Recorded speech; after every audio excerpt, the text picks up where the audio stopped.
There are three important things to consider when pursuing a Chapter 7 bankruptcy. Hi, my name is Ben, and I'm one of the co-founders here at Ascend Finance. Ascend's goal is to take complex terms such as Chapter 7 bankruptcy and break them down into human, understandable language. Today we're going to cover Chapter 7 bankruptcy. The Chapter 7 bankruptcy is a liquidation bankruptcy. It's one of the least expensive debt relief options, but you may have to qualify and you may lose assets. There are three important things to consider when pursuing a Chapter 7 bankruptcy. First, do you qualify for Chapter 7 bankruptcy, and what is the cost? Second, what are the alternatives to Chapter 7 bankruptcy? Third, what are things that you need to understand about Chapter 7 bankruptcy, such as losing belongings and keeping your assets? Now, Chapter 7 bankruptcy is the most common bankruptcy in the United States.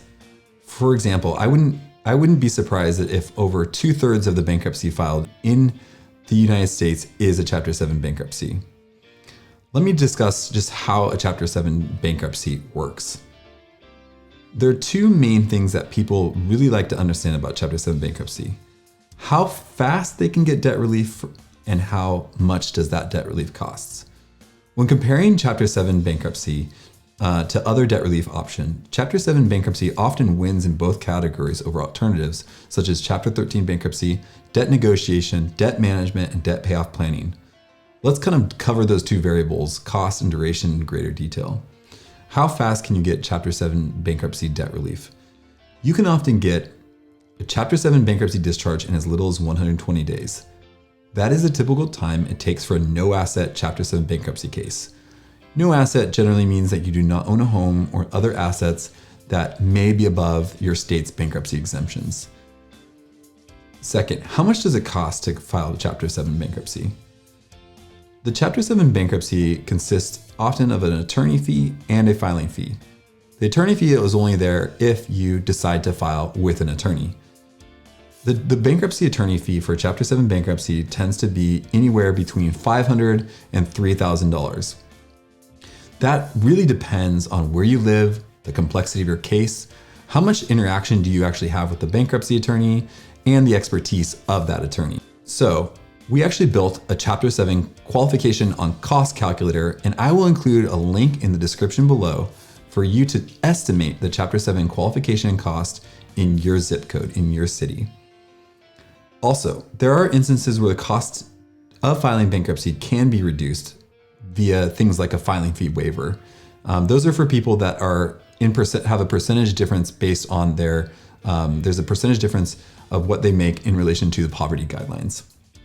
So next, we're going to cover, do you qualify for Chapter 7 bankruptcy? Chapter 7 bankruptcy are intended for people who cannot afford to pay any of the portion of the debts. However, you must pass what's called the means test to qualify for Chapter 7 bankruptcy.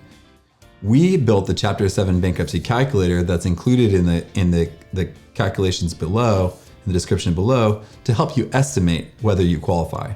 If you pass the bankruptcy means test, which you can estimate within the description using the calculator below, you can erase most of your unsecured debt through Chapter 7. Unsecured debts are often debts that include medical bills, personal unsecured loans, old utility bills, credit card debts, and many personal judgments. Unsecured debts, you can remember, are debts that are not secured by any collateral. So you might be wondering, what about secured debts in a Chapter 7 bankruptcy?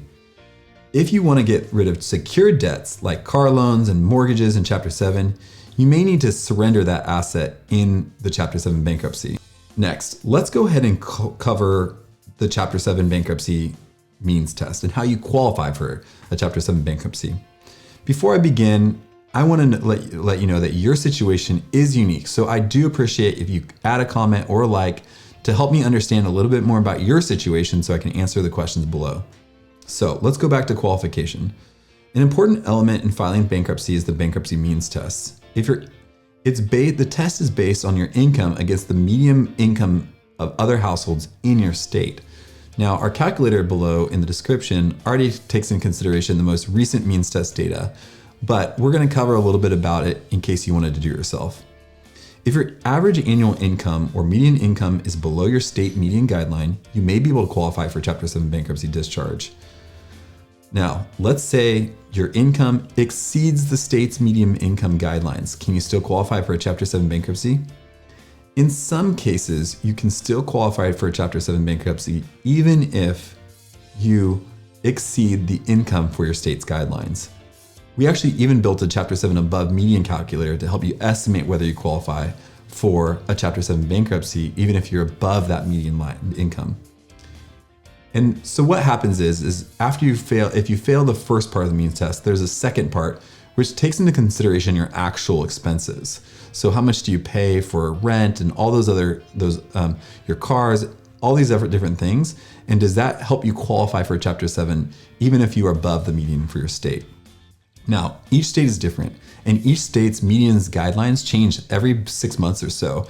So our calculator below will help you estimate that, or you can check the United States Trustees website for the most recent guidelines for your state. Next, we're going to cover whether you're going to actually lose any belongings if you file a Chapter 7 bankruptcy. For this, you need to understand the bankruptcy exemptions. Bankruptcy exemptions protect the equity in your property in a bankruptcy case. Likewise, property not protected by bankruptcy exemptions may be sold in a Chapter 7 liquidation case. In a Chapter 13 bankruptcy, most of those assets were going to be protected, but in Chapter 7 bankruptcy, they may be liquidated. So it's really important that you understand the bankruptcy exemptions in your state. We get this question so often about whether you may lose your house or car that we actually also built a bankruptcy exemptions calculator that's specific to your exemptions. I'll include a link in the description below if you'd like to see and estimate whether you will lose any belongings in a Chapter 7 bankruptcy specifically to your situation. Let me say this, that each state is different and each state has different guidelines for bankruptcy exemptions. There are also federal bankruptcy exemptions to consider and against the state bankruptcy exemptions, and our calculator helps you determine kind of where those lines are drawn. And you can really kind of help estimate whether you could potentially lose your house or car using that exemptions calculator. Next, let's talk about the Chapter 7 bankruptcy pros and cons. What is the pros and cons of filing bankruptcy? With all debt relief solutions, there are definitely pros, but there are also cons, and you need to consider all of those before you make the most informed decisions. Let's go through the Chapter 7 pros first. Often, Chapter 7 bankruptcy is the least expensive debt relief option. It can be less expensive than debt settlement, debt management, Chapter 13 bankruptcy. Most of those situations, it's the least expensive. Another pro is that you can receive a discharge from your debt in as little as 120 days. That is really fast. A Chapter 13 bankruptcy can last 36 months to 60 months, which is so much longer than a Chapter 7 bankruptcy. Next, potentially you can keep your home and belongings if they are under the bankruptcy exemptions for your state. And I kind of mentioned this below that there is a calculator for you that you can take, a free calculator that you can estimate that for your situation. Another pro is that it can stop debt collection lawsuits. There's not going to be any more deficiencies. And Chapter 7 bankruptcy can relieve you from unsecured debt and from a lot of the weight that you feel from that Chapter 7, from that unsecured debt. Let's cover the cons, because there are cons with Chapter 7 bankruptcy. First, there are income requirements for Chapter 7 bankruptcy, so not everyone qualifies. Second, you could potentially lose your home or belongings if the equity you have in those assets are above the exemptions. Third, there is negative credit report impact as it is on your credit report for 10 years. Often people can get credit much sooner than those 10 years, but it will be on there for 10 years. Next, there is often a negative credit score impact. Now, one attorney that we work with stated that your credit score could actually increase if you file Chapter 7 bankruptcy. That said, it may depend on the starting point of your credit score before you file a Chapter 7 bankruptcy. Next, there is potentially non-dischargeable debt. For example, student loans are often not dischargeable in a Chapter 7 bankruptcy. And sixth, it is very difficult to prevent a foreclosure in a Chapter 7 bankruptcy. While a Chapter 13 bankruptcy, you can potentially catch up on those monthly payments in arrears in your payment plan, not in a Chapter 7. So that is a con. Next, let's cover the alternatives to Chapter 7 bankruptcy. Chapter 7 bankruptcy has a few alternatives that we will cover, and I'll spend a little bit of time just discussing those and helping you understand them a little bit. First, Chapter 13 bankruptcy. A where you have to be under the income limit for a Chapter 7 bankruptcy, most people qualify for Chapter 13 bankruptcy as long as they are under the debt limit. The Chapter 13 bankruptcy is a monthly payment plan. It's essentially a restructuring of your debt for those who have income. A Chapter 13 bankruptcy can stop foreclosures, repossessions, and wage garnishments. It can also help you pay back mortgage payments, past due car payments, and tax debt over 3 or 5 years. It's often more expensive because the Chapter 13 attorney fee can be 3 times as much, and the Chapter 13 trustee fee can also be quite a bit more expensive. Next, debt settlement is another alternative to Chapter 7 bankruptcy. Debt settlement can be less expensive than debt management and debt payoff planning because the debt settlement company is going to negotiate for a lesser amount than owed. So if you have a $10,000 debt, a debt settlement company may negotiate for $5,000 and then charge a fee. These are also payment plans, often between 24 and 60 months. Debt management is the next alternative we'll discuss, and that is where a credit counseling agency would negotiate the interest rates on your debt. This is a key distinction. Debt settlement negotiates amounts. Debt management negotiates interest rates. These last 3 to 5 years, and debt management is often more expensive than debt settlement because reducing interest rates does not often save you as much as reducing the amount. Next, the next alternative we will talk about is debt payoff planning. Debt payoff planning is something where you line your debts up and try to make extra payments each month towards your debt to pay off the debt faster than just the minimum payments. If you pay your minimum payments, it can take you years and potentially decades to pay off all your debt. So debt payoff planning is about structuring your debt and paying them off one by one in a way that saves you money and gets you out of debt faster. The challenge with debt payoff planning is it's often when you haven't faced a financial hardship, and many people do Chapter 7 bankruptcy when they face a financial hardship. The last things we'll cover is just specific information about Chapter 7 bankruptcy that's going to be helpful for you. Chapter 7 bankruptcy consists of the process consists of a few different things. One is deciding whether to file it with an attorney. As I said before, in a Chapter 7 bankruptcy, you can file with or without an attorney. And deciding whether you're going to hire one is an important step.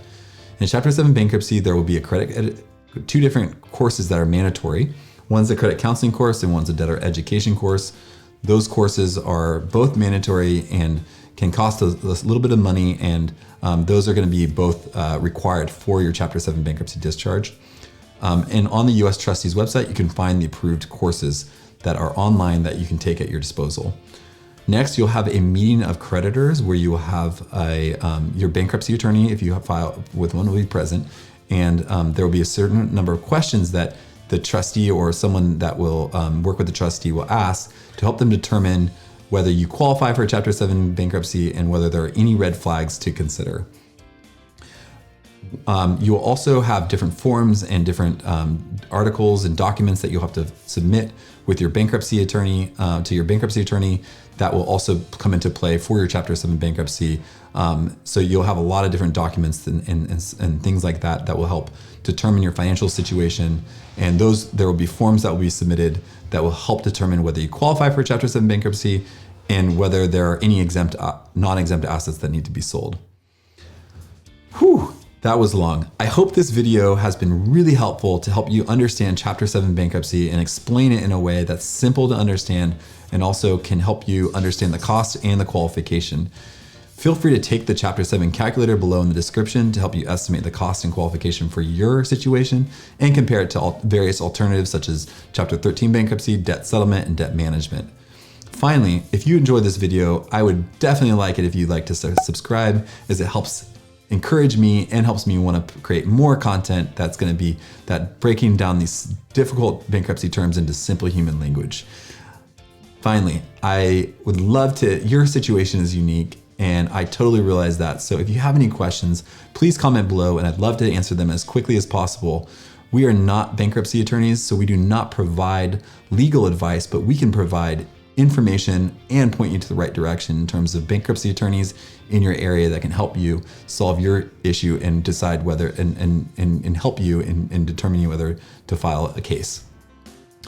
Thanks so much for watching, and I hope you have a great rest of your day.